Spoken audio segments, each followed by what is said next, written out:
సంతానం కావాలన్న మీ కలను నిజం చేసుకోండి. 49 అంటే సంతానం, 49 అంటే సంతోషం. వివరాలకు సంప్రదించండి. నమస్తే అమ్మా. నమస్తే కీర్తి. ప్రముఖ యాంకర్ స్వేచ్ఛ గురించి ఇవాళ మనం రకరకాల వార్తలు వింటున్నాం. బీయింగ్ ఏ జర్నలిస్ట్ నేను కూడా తనతో 1-2 సార్లు మాట్లాడాను ప్రోగ్రామ్ విషయంలో. యాజ్ అన్ పలానా చోట పలానా ప్రోగ్రామ్ ఉంది చేస్తావా అన్నట్టుగా. అసలు ఈ కేసు మొత్తం చూసుకుంటే అగమ్య గోచరంగానే అనిపిస్తుందమ్మా నాకు ప్రస్తుతం. ఎందుకంటే డివోర్స్ అవ్వడం, తర్వాత లివింగ్ ఇన్ రిలేషన్షిప్లో ఉండడం, పాప 9th స్టాండర్డ్ అమ్మాయి తనకు ఉండడం, ఈ టైంలో తను ఇంత పెద్ద రాంగ్ స్టెప్ అనే చెప్తాను. ఎంత కష్టం వచ్చినా కూడా జర్నలిస్ట్గా ఇంత వాళ్ళ అమ్మ నాన్నని ఎవరు కదిలించినా నా పాప అంత వీక్ మైండెడ్ కాదు, she a very strong women అని చెప్తా ఉన్నారు. అండ్ తనకు కూడా ఒక పాప ఉంది. ఎంత పెద్ద గొడవ అయినా, ఎంత పెద్ద డిస్టర్బెన్స్ అయినా ఆల్రెడీ నాన్నకి ఫోన్ చేసి పలానా డిస్టర్బెన్స్ జరుగుతుంది, నువ్వు వచ్చి మాట్లాడు అని కూడా చెప్పింది. మేబీ ఇంకో 2-3 డేస్ టైం ఇచ్చి సర్దుబాటు చేసుకోవాలేమో. నాన్ననేమో తనే చంపాడా అంటే ఈ పూర్ణచంద్రరావు అతనే చంపాడా, అతనే కారణం అని అయితే కరాఖండిగా చెప్తున్నాడు. సో మీరు ఎట్లా చూస్తున్నారు ఈ హోల్ కేసుని? ఇప్పుడు ఆ స్వేచ్ఛ కేసు అని కాకుండా ఏదో గొడవ వచ్చింది, అమ్మాయి డైవర్స్ తీసేసుకుంది. చాలా ఉన్నాయి ఇలాంటి కేసులు. ఎక్కడో తేడా ఉంది వాళ్ళకి. అంటే వాళ్ళ సర్దుబాటులో కానీ, లేకపోతే వాళ్ళ ఒకళ్ళొకళ్ళు అడ్జస్ట్ చేసుకోవడంలో కానీ. ముఖ్యంగా ఈ డైవర్స్ కేసులు ఎక్కడ వస్తాయంటే ఒకళ్ళ వ్యక్తిత్వాన్ని ఇంకొకళ్ళు రెస్పెక్ట్ అయినప్పుడు డైవర్స్ వెళ్ళిపోతున్నారు. అంతే కదా. అందులో ఇప్పుడు మీడియాలో పనిచేసేసరికి లైమ్ లైట్ లో ఉంటామా, ఎక్కువ ప్రెషర్స్, ఇన్ అండ్ అవుట్ నుంచి ప్రెషర్స్ ఉంటాయి. అండ్ హస్బెండ్ అయినా ఫ్యామిలీ అయినా కూడా చాలా సపోర్టెడ్ గా ఉండడం చాలా ఇంపార్టెంట్ అమ్మా మీడియాలో. బికాస్ ఇప్పుడు ఇంకా చాలా దుమ్మెత్తిపోయడం ఈజీ అయిపోయింది పబ్లిక్ కి. అది తేలిగ్గా ఉంది, చాలా తేలిగ్గా. మంచిని మెచ్చుకోవడం పెద్దగా ఎవరు పట్టించుకోవట్లా. ఇప్పుడు ఎవరి గురించి అయినా ఒక మంచి చెప్పామనుకో, అది పెద్దగా పట్టించుకోరు, ఆహా అంటారు. ఇప్పుడు మనం రీల్స్ చేసేటప్పుడు కూడా, మనం వీడియోలు చేసేటప్పుడు కూడా ఏదైనా ఒక మంచి విషయం గురించి మాట్లాడుకుందాం, అసలు దానికి ఎన్ని వ్యూస్ వస్తాయో ఆలోచించు. మరే అంతే అమ్మా. అదే మనం ఏదైనా ఒక బూత్ విషయాన్ని చేద్దాం, బోల్డ్ వ్యూస్ వస్తాయి, ఎంత క్యూరియస్గా ఉంటుంది. ఒక క్రైమ్, ఎందుకు జనాల మైండ్ సెట్ అలా అయిపోయిందో అనిపిస్తుంది.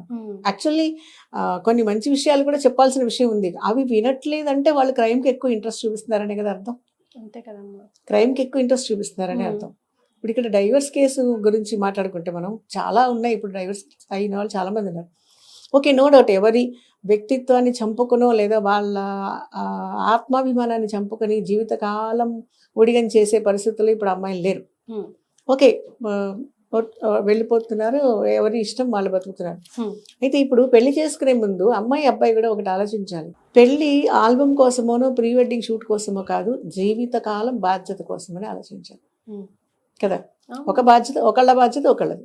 అది ఎవరికి ఎప్పుడు ఏ టర్నింగ్ పాయింట్లో ఎప్పుడు ఎవరి బాధ్యత తీసుకోవాల్సి వస్తుందో తెలియదు.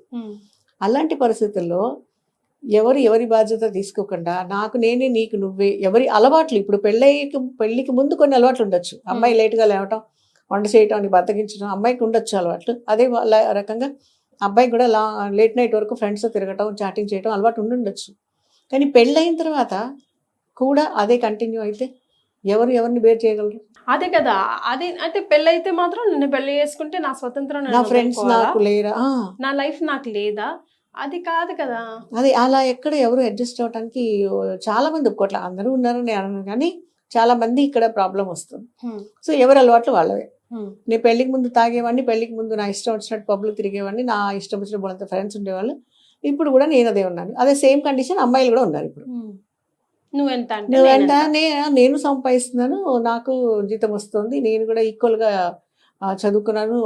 కొన్నిసార్లు చూస్తే అమ్మాయికే ఎక్కువ జీతం, ఎక్కువ ఇంకో కొంచెం అంటే వెల్ నోన్ కంపెనీ లేదా మంచి శాలరీ తోటి ఒక మంచి పొజిషన్లో ఉన్న అమ్మాయిలు కూడా ఉన్నారు, మొగుడు పిల్లలు చూసుకుంటే కంపారిజన్లో. ఇక్కడ జీతం, ఉద్యోగం కనెక్టెడ్ టు జీవితం. ఇప్పుడు జీతం బతకడానికే, కానీ అది జీవితం కాదు కదా. అదే కదా. ఉద్యోగం చేయాలి, ఓకే చదువుకున్నా ఉద్యోగం చేయాలి. నేను ఉద్యోగం చేయదని చెప్పట్లా, ఉద్యోగం చేయాలి. నేను కూడా 35 ఏళ్ళు సర్వీస్ ఉంది నాకు కూడా, నేను ఐ డోంట్ సే దట్. ఉద్యోగం చేయాలి, కానీ మనం బాధ్యతని విస్మరించే స్థాయికి ఉద్యోగానికి వెళ్ళటం అంటే అది ఆలోచించాలి. ఇద్దరు కూడా, హస్బెండ్ అండ్ వైఫ్ ఇద్దరు కూడా ఆలోచించాలి. సరే, వాళ్ళిద్దరికి మధ్యలో ఏం గొడవలు అయ్యాయో తెలియదు, వాళ్ళైతే మాత్రం విడిపోయారు. అమ్మాయి హస్బెండ్ వదిలేసింది. అక్కడ పాప ఉంది. ఈ విడిపోయే వాళ్ళు ఎప్పుడు కూడా ఎక్కువ ఆలోచించాల్సింది వాళ్ళకి ఉన్న బాధ్యత పిల్లలు. పిల్లలే. ఎస్. ఆ- ఇప్పుడు అసలు ఎవరు లేకుండా అయిపోయారు కదమ్మా.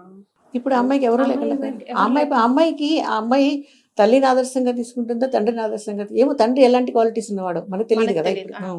యాక్చువల్ ఇప్పుడు తండ్రిని ఆదర్శంగా తీసుకుంటుందా తల్లిని ఆదర్శంగా తీసుకుంటుందా, లేకపోతే ఇలాంటి అమ్మ నాన్నకి పుట్టావని సమాజం అమ్మాయిని ఎక్కరిస్తుంటే సమాజాన్ని అమ్మాయి భరించగలదా? మీ అమ్మ ఇలాంటిది మీ నాన్న ఇలాంటి వాడు అని అమ్మాయిని అంటే ఆ అమ్మాయి ఏ టర్నింగ్ పాయింట్ తీసుకుంటుందో, రేపు ఏ మార్గం ఎంచుకుంటుందో ఆ అమ్మాయి బతకడానికి కదా. ఇవన్నీ కూడా అందుకే పెళ్ళైన తర్వాత పిల్లలు పుట్టిన తర్వాత హస్బెండ్ ఎక్స్పైర్డ్ అయినా లేదా ఏదైనా గొడవలు వచ్చి విడిపోయినా చాలా కాలం వరకు కూడా 100% నాకు తెలిసినంత వరకు మళ్ళీ పెళ్లి చేసుకునే వాళ్ళు కాదు. ఎందుకంటే పిల్లలు వాళ్ళకి వెనకాల వెంటనే పెళ్ళి అనగానే చేసుకోవాలి అని అనిపించవచ్చు, నో డౌట్. మనకి లైఫ్లో పార్ట్నర్షిప్ ఉండాలి అని అనుకోవచ్చు వాళ్ళు, కానీ వెంటనే వాళ్ళకి గుర్తుకు వస్తారు పిల్లలు ఏం చేయాలి, వీళ్ళు ఎలా ఏమైపోతారో. తనకన్నదే కదా, ఇప్పుడు ఆమె కన్నదే. ఇప్పుడు ఆ మొగుడు పిల్లల్ని ఈమె పెంచట్లా, తన సొంతంగా తన కడుపులో మోసి పెంచిన పిల్ల. 9వ క్లాస్ చదువుతున్న అమ్మాయి అంటే దాదాపు 14-15 ఏళ్ళ అమ్మాయి కదా, టీనేజ్ వచ్చేసింది. ఇప్పుడు ఆ అమ్మాయికి మంచి చెడ్డ నేర్పించాల్సిన వయసులో ఎవరితోనో ఉంటే, అంటే లివింగ్ ఇన్ రిలేషన్షిప్ ఆ అమ్మాయికి నచ్చింది, అమ్మాయి ఉంటుంది, అది పక్కన పెడితే ఆ వచ్చే వాళ్ళని ఎలా పరిచయం చేస్తాం? ఆ వచ్చేవాళ్ళు నీ కూతురు మీద నీకే లేని బాధ్యత ఎవరో ఆల్రెడీ పెళ్ళయి 2 పిల్లలు ఉండి నేను వాడి కోసం నీ కోసం డైవర్స్ తీసుకుని వస్తానన్నవాడు నీ పిల్లని చూసుకుంటాడని నమ్మకం ఏంటి?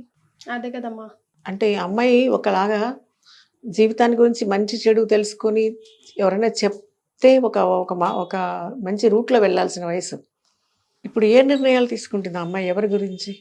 అంటే లైఫ్లో తల్లి తండ్రి 2 ముఖ్యమైన పాత్రలు పెళ్ళయ్యే వరకు, ఎవరికైనా అమ్మాయిలకైనా అబ్బాయిలకైనా కూడా. ఇప్పుడు ఎవరు ఆదర్శంగా తీసుకుంటుంది అమ్మాయి కదా. ఇప్పుడు ఎవరికి కోపం వచ్చినా చివరికి వాళ్ళ అమ్మమ్మ తాతయ్య కూడా అనొచ్చు, మీ నాన్న అలా చేశాడు, మీ అమ్మ ఇలా చేస్తుంది. అది అమ్మాయికి జీవితాంతం ఒక నైట్ మేర్ అంటారు, పీడకల. చేయని తప్పుకి తనకి సంబంధం లేదు. ఇప్పుడు ఈ మొత్తం జరిగిన ఏ ఎపిసోడ్లో అమ్మాయికి సంబంధం లేదు, కానీ అది ఒక పీడకలలాగా అమ్మాయి జీవితాంతం ఫేస్ చేయాల్సిన విషయం. ఇప్పుడు వచ్చేస్తాడు, పెళ్లి చేసుకుంటాడు, ఉందాము అనుకుంది కదా.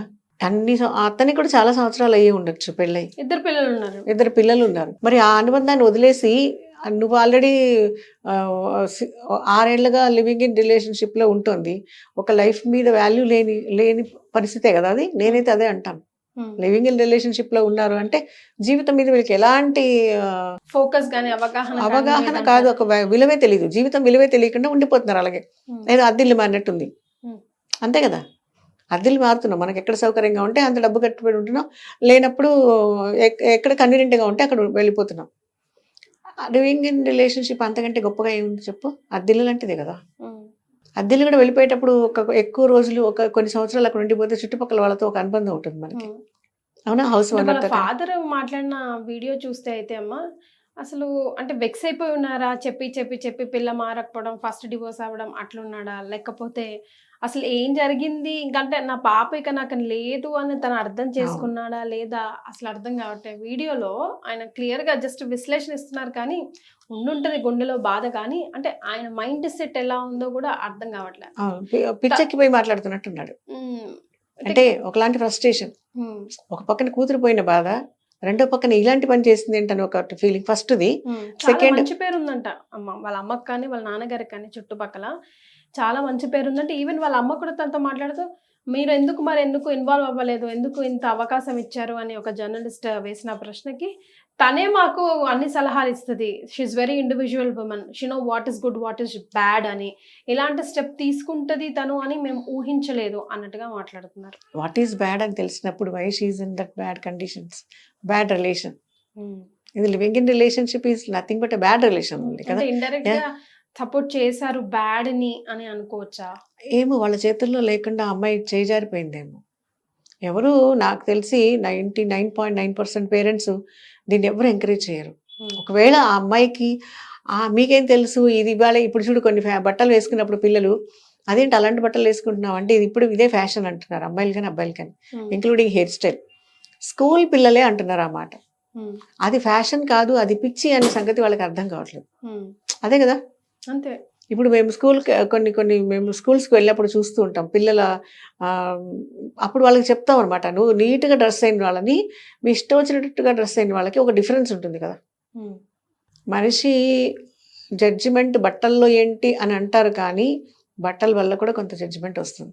బట్టలే ఉందమ్మా, మనిషి ఆలోచన, రూపురేఖలు, వాడి నెయిల్స్, వాడి వెంట్రుకలు, ఎవ్రీథింగ్ ఈజ్ లైక్ టెల్. అదే ఆహార్యం ఎలా ఇన్నర్ వాయిస్ చెప్తుంది, నీ క్యారెక్టర్, నీ వ్యక్తిత్వం ఏంటి చెప్తుంది. చెప్తుంది అని అంటారు కదా. ప్రూఫెన్ కదా, ఇప్పుడు సైంటిఫిక్ కదా. ఇప్పుడు చాలా మంది పిల్లలు కొంత ఒకలాంటి లోన్లీ ఏరియా నుంచి కొంచెం రిమోట్ ఏరియా నుంచి సడన్ గా సిటీ వచ్చినప్పుడు వాళ్ళు ఆల్ ఆఫ్ ఏ సడన్ ఒక డిఫరెంట్ మూమెంట్స్ని చూసినప్పుడు, డిఫరెంట్ కల్చర్ని చూసినప్పుడు, ఓహో సిటీలో ఇలా ఉండాలా అనుకుంటున్నారు, కానీ వాళ్ళ సిటీలో అలా ఉండేవాళ్ళు కొంచెం మంది మాత్రమే అన్న సంగతి వాళ్ళు ఆలోచించట్లేదు.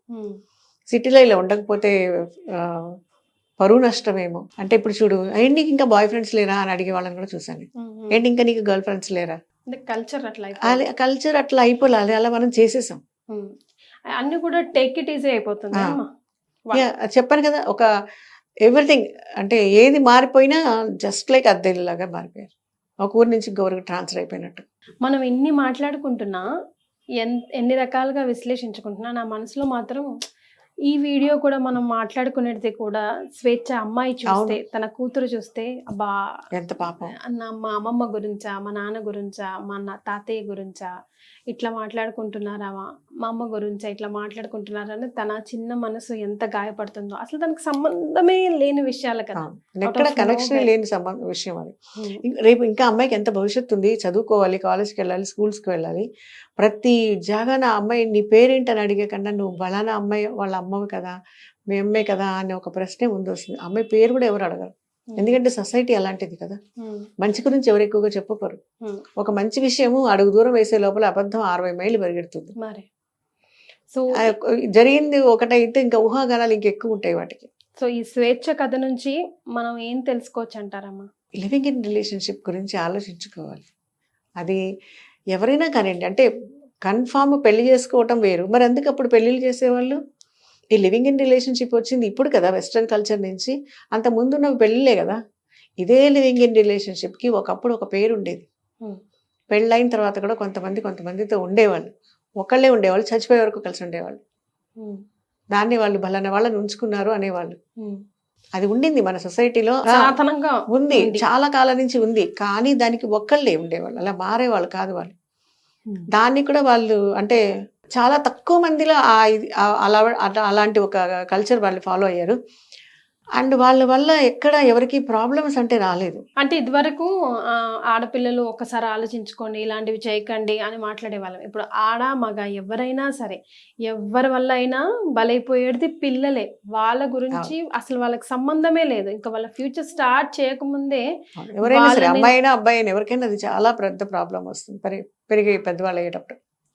థ్యాంక్ యూ సో మచ్ అమ్మా. నమస్కారం.